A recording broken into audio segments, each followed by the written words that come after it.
Saudara, Timnas gagal lolos ke Piala Dunia, seperti apa evaluasinya? Kita akan bahas bersama mantan penyerang Timnas, Ferry Sandria, yang sudah hadir di studio.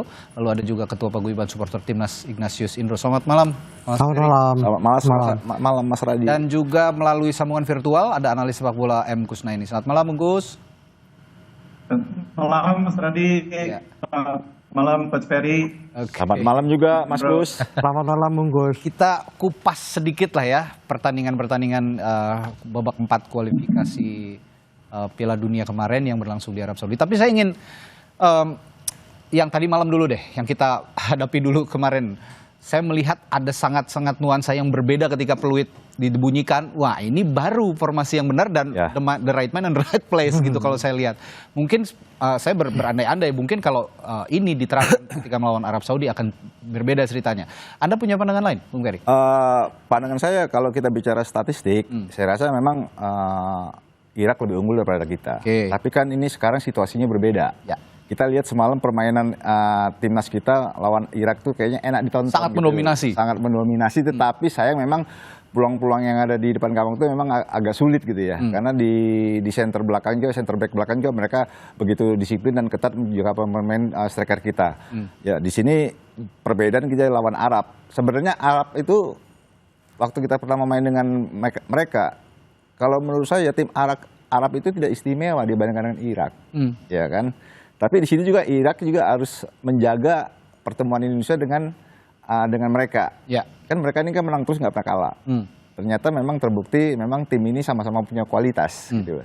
Memang kebetulan gol yang kemarin tercipta oleh Irak di menit ke-75 kalau nggak salah ya. Itu mungkin ya itu memang kesalahan dari pemain belakang kita sendiri, Rizky Ridho, yang seharusnya bola itu harus kasih ke kiper, dia buang ke area tengah. Itulah sebenarnya dia pada saat membuang bola itu dia tidak melihat kemana arah bolanya. Hasil bola itu kena pemain dari Irak sendiri dan di situ juga mereka buat syuting. Dan di sini yang saya seneng banget gitu ya dengan 4 center back di belakang. Mereka ini disiplin dibandingkan waktu lawan kita Arab. Ya. Mereka jadi man to man markingnya dan area yang biasa dibuat dengan Arab itu banyak space, kita dibuat banyak space, jadi Arab itu enak main bolanya. Nah, semalam kayaknya tuh Irak tuh agak susah, agak sulit gitu. Oke, saya ke Bungkus dulu sebelum ke Mas Indro. Bungkus, kalau tadi malam melihat sangat berbeda sekali nuansa permainannya ketika melawan Arab Saudi, bahwa ada yang mengatakan juga bahwa ini baru timnas yang asli dibandingkan yang Arab Saudi. Sepertinya kemarin lawan Arab Saudi itu banyak sekali yang dikesampingkan oleh Patrick Kluivert dan banyak yang yang menganggap juga ini lagi coba-coba formasi. Anda punya pandangan lain atau bagaimana, Bung Gus? Iya, tanpa bermaksud menilai pemain yang main di game pertama ya, kita harus menghormati juga bahwa pemain-pemain yang main di match pertama itu juga sudah berjuang ya. Iya. Tapi memang harus diakui di match kedua kita melihat ada progres yang lebih baik ya. Pemain-pemain lebih disiplin di pertahanan, pemain-pemain juga lebih bisa mengontrol lapangan tengah. Yang masih belum terasa maksimal adalah lini depan ya.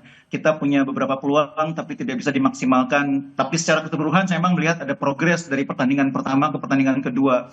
Nah, yang disayangkan sebetulnya di pertandingan kedua semalam, kita masih kecolongan oleh gol yang dibuat oleh kesalahan kita sendiri. Itu yang saya pikir sayang sekali masih terjadi di pertandingan sepenting ini ya.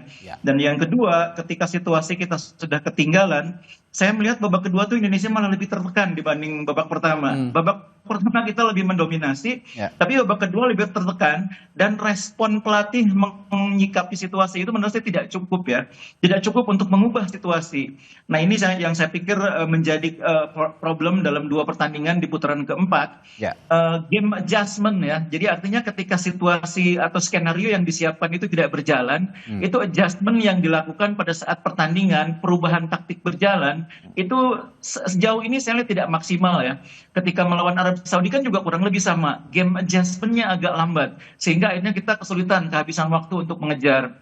Ya. Kemarin juga kurang lebih sama babak kedua seperti itu. Oke, betul kata Bungkus tadi, tanpa membandingkan siapa yang bermain ketika lawan Arab Saudi, siapa yang bermain ketika lawan Irak. Saya mencoba tidak akan menyalahkan para pemain yang tampil di kedua pertandingan ini, tapi ketika lawan Arab Saudi sepertinya ada beberapa pemain yang diturunkan tidak dalam posisi terbaiknya yang diturunkan oleh Patrick Kluivert. Apakah Anda punya pandangan lain atau analisis ini juga bisa diafirmasi oleh Anda, Bungkus? Iya, jadi sebetulnya orang mungkin menganggap bahwa penempatan Yakob Sayur itu tidak di posisi idealnya. Tapi jangan lupa bulan September itu ada uji coba internasional. Yakob Sayur itu main bek kanan dan main bagus. Main bagus. Jadi dimainkan di bek kanan itu bukan sebuah persoalan gitu ya. Karena emang Yakob bisa main bek kanan maupun wing kanan. Jadi kalau menurut saya sebetulnya bukan soal penempatan yang tidak tepat. Tapi pada saat pertandingan pertama, pemain yang ditempatkan di posisi-posisi tertentu memang tidak semuanya bermain di level terbaik mereka. Jadi pemain itu memang dalam setiap pertandingan kadang-kadang ada yang namanya off day ya, di mana mereka tidak bisa menampilkan permainan terbaik. Beberapa pemain di pertandingan pertama itu off day. Disitulah pentingnya yang saya bilang tadi, game adjustment. Pelatih segera menyikapi situasi ketika pemain tidak bisa tampil sesuai dengan harapan, adjustmentnya bagaimana? Apakah posisinya digeser, pemainnya diganti, atau sebagainya. Jadi game adjustment itulah kuncinya. Yang di pertandingan pertama, terutama ya pertandingan pertama, tidak cepat dilakukan perubahan sehingga kita akhirnya ketinggalan 1-3. Nah pertandingan kedua kemarin, kita juga agak terlambat ketika di babak kedua, kita kebobolan game adjustmentnya menurut saya juga tidak mampu mengubah situasi pertandingan. Oke, nah saya sekarang coba bertanya dari perspektif pecinta sepak bola secara umum ya, Mas Indro ya, penonton sepak bola, penikmat sepak bola yang ada di tanah air. Nah, kalau saya melihat sedikit reaksi ketika melawan Arab Saudi, ketika kita kalah, reaksi publik sepak bola Indonesia sepertinya sangat kesal begitu, sangat kesal. Tapi ketika tadi malam sepertinya luapan kekesalan itu tidak terlalu tampak. Apakah betul begitu? Iya, sebenarnya kan masalahnya kita ketika lawan Arab Saudi kita pernah mengalahkan mereka gitu. Mengalahkan mereka kita pernah. Tapi kenapa pas lawan Irak memang ini adalah suatu hal yang berat untuk mengalahkan karena kita belum pernah sekalipun menang lawan Irak. Nah, ini yang membuat kekesalan dari supporter ya ketika kenapa pas lawan Arab Saudi kita permainan juga nggak terlalu bagus gitu dan akhirnya kita kalah padahal dulu atau dipegang oleh pelatih sebelumnya Sintayong gitu ya. Ini kita bisa menahan seri di kandang Arab Saudi dan kita menang di kandang sendiri gitu ya. Nah, ini yang membedakan antara penerimaan supporter ya terhadap dua pertandingan tersebut. Oke, tapi yang bisa diberikan pesan misalnya oleh supporter dalam dua pertandingan terakhir kira-kira apa sih untuk timnas secara keseluruhan terutama para pemain yang sepertinya ya agak down juga setelah pertandingan kemarin kalau saya lihat. Iya, kalau saya sih mikirnya bahwa seharusnya ini dua pertandingan ibaratnya sudah final. Karena ini benar-benar penentuan ya, dua pertandingan penentuan apakah kita akan masuk atau tidak ke Piala Dunia. Nah, ini yang harusnya jangan lagi ada uji coba di pertandingan sepenting ini buat timnas kita gitu ya. Jadi uji coba itu cukuplah ketika pertandingan uji coba ketika melawan Lebanon atau lawan Cina Taipei gitu ya. Tapi di pertandingan ini benar-benar pemain-pemain pelatih kita, pelatih Clifford ini mengeluarkan benar-benar pemain-pemain yang dianggap adalah pemain-pemain terbaik. Jadi apapun yang terjadi, kalau perlu bermain lebih pragmatis, ya silahkan gitu ya. Ini yang penting adalah hasil, karena ini dua pertandingan yang benar-benar menentukan. Oke, nah kalau dari dulu ini Bung Peris Handre ini adalah juru gedor timnas, gitu kira-kira. Dan saya akan bertanya kepada Bung Peris soal penyerang-penyerang kita. Tadi malam bahwa ada Mauro Zylstra di babak pertama dan akhirnya digantikan oleh Uli Romani. Ditopang juga oleh dua winger di kiri dan kanan. Sejauh ini performa lini serang di timnas kita pada dua pertandingan terakhir saya akan tanyakan ke Bung Peri nanti setelah jeda di Sapa Indonesia Malam. Tetaplah bersama kami.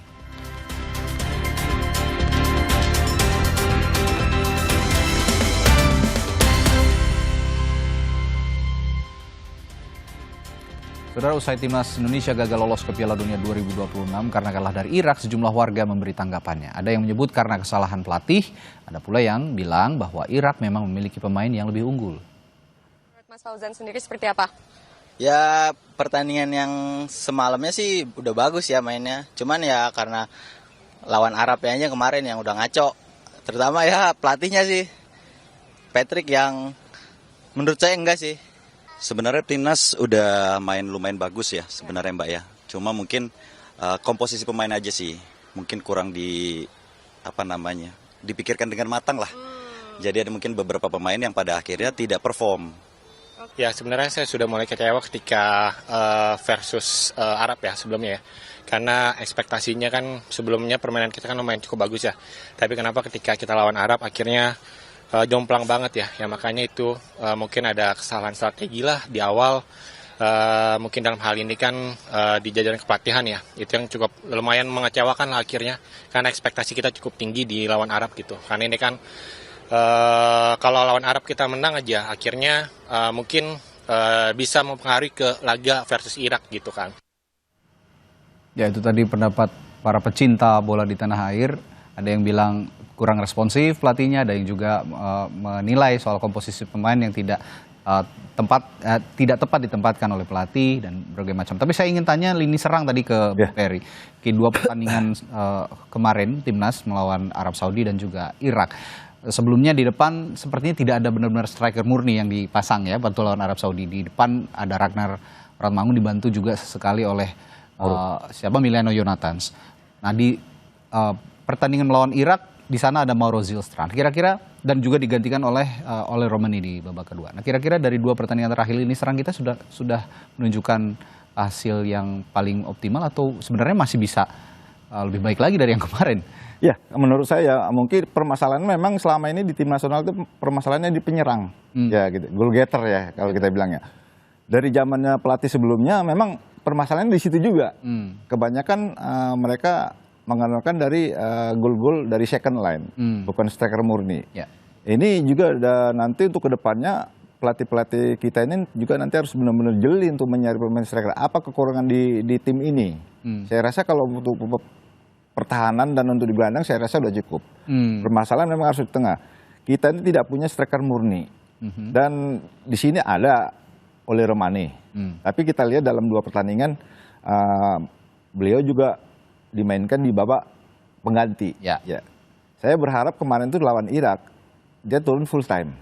Ternyata di sini untuk striker ditempatkan Mauro didampingi dengan Ratmangun dan Jonathan.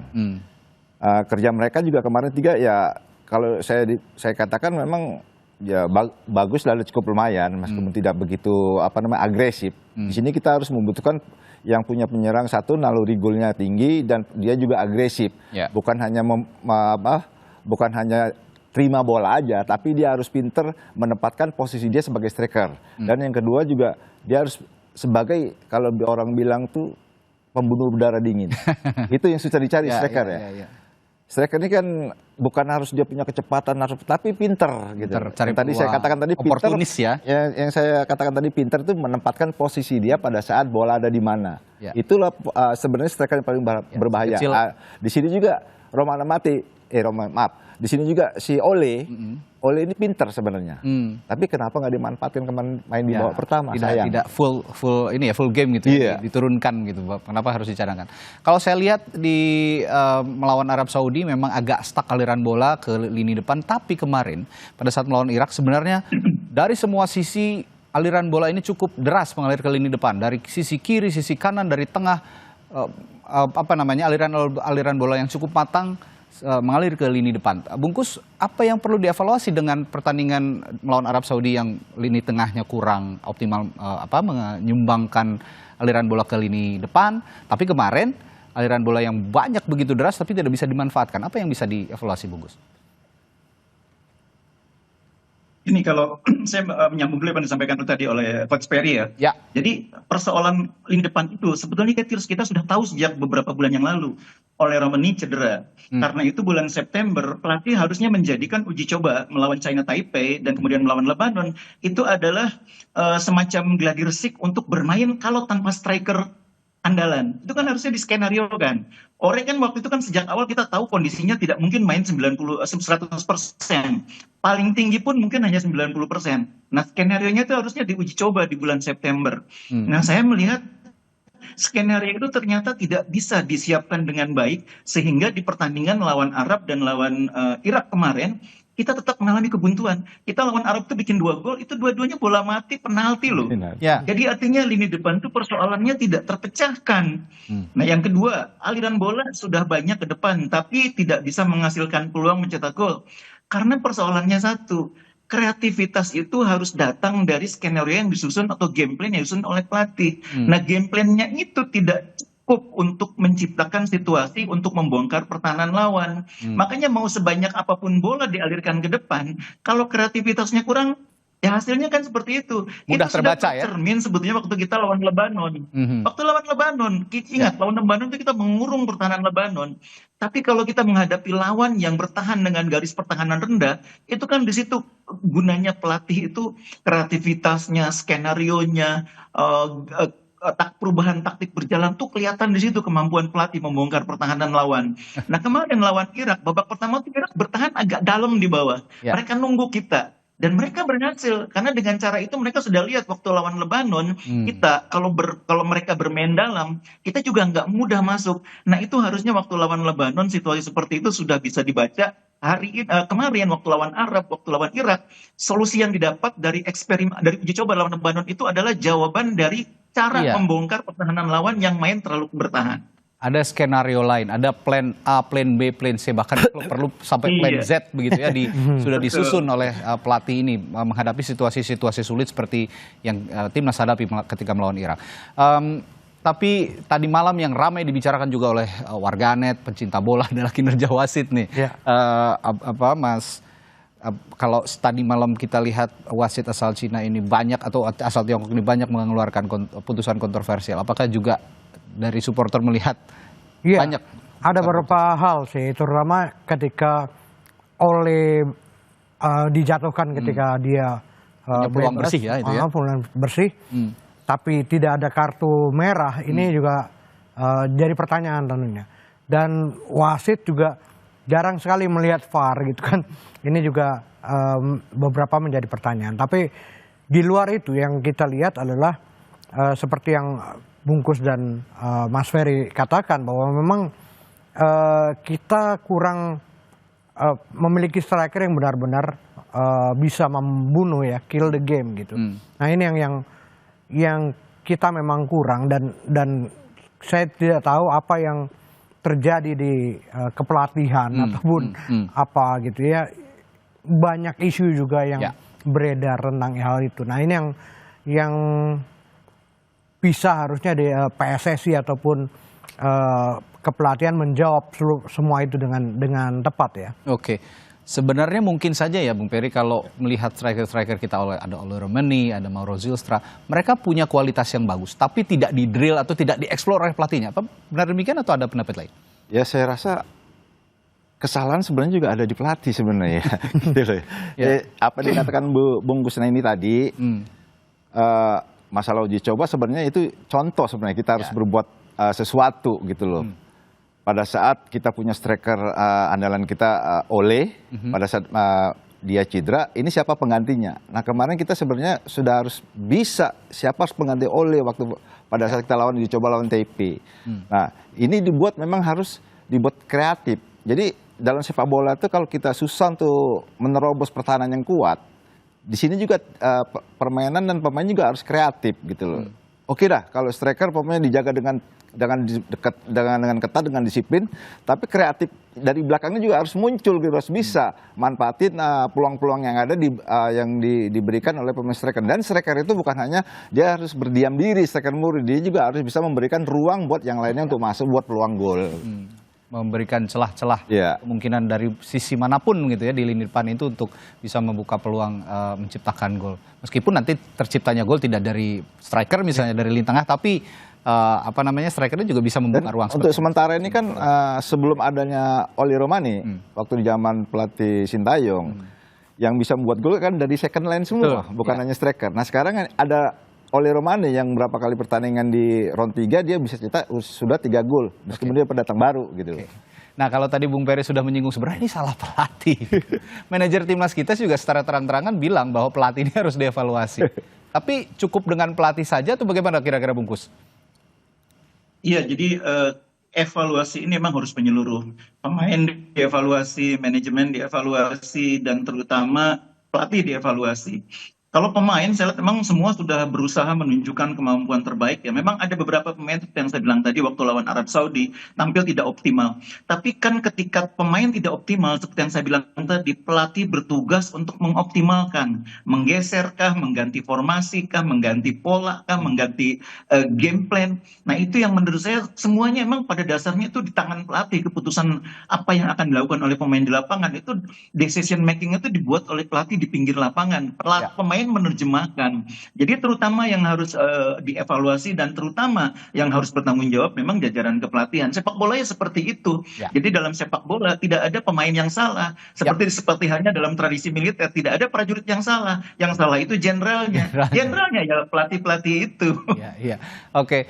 Dan kalau kita lihat dalam waktu dekat ya kita harus melupakanlah Piala Dunia 2026 karena sudah pupus begitu ya peluangnya. Tapi di 2027 ada Piala Asia yang akan dihadapi oleh timnas Indonesia nanti kalau nggak salah bulan Februari 2027. Saya terakhir ke Bungkus di Piala Asia nanti ada tim yang ada sekarang ini bisa menunjukkan prestasi nggak sih kira-kira? Ini tim yang sebetulnya secara kualitas sudah sangat baik ya. Jadi menjelang putaran keempat ini kan ditambah lagi pemain-pemain baru seperti Zylstra, Emiliano Jonathan, Emil Audero. Itu sebetulnya sangat meningkatkan kualitas tim ya. Jadi sebetulnya dengan kualitas tim yang kita miliki saat ini, sebetulnya kita seharusnya tidak ada di peringkat di atas 100. Harusnya ada di bawah 100 ya. Dan itu saya pikir harus bisa diimplementasikan kalau kita punya pelatih yang bagus ya. Pemainnya sudah bagus kok, materinya sudah bagus. Tinggal bagaimana pelatih, istilahnya gini, bahan bakunya tuh sudah bagus nih, lengkap nih, apa aja ada, mau daging, mau ikan, mau apa. Nah yang jadi masak nih, juru masaknya, kokinya harus jago memanfaatkan itu semua. Bukan koki nasi goreng kali Mas. Oke, ini selain juga Piala Asia juga timnas U23 juga akan menghadapi SEA Games ya. Nanti dan ini juga kesempatan untuk mencari bibit-bibit baru yang juga bisa dipromosikan ke tim senior. Salah satunya juga menebalkan potensi Ivar Jenner ya. Ivar Jenner yang sekarang juga yang nanti juga akan dimainkan di SEA Games U23 untuk menghadapi mungkin nanti di Piala Asia di tahun 2027. Baik, terima kasih analisisnya Bung Peri, terima kasih Mas Radhi, sama-sama. Dan juga Bungkus sudah bergabung di Sapa Indonesia hari ini. Kita jumpa lain waktu di kesempatan pertandingan timnas lainnya. Terima kasih, Bung.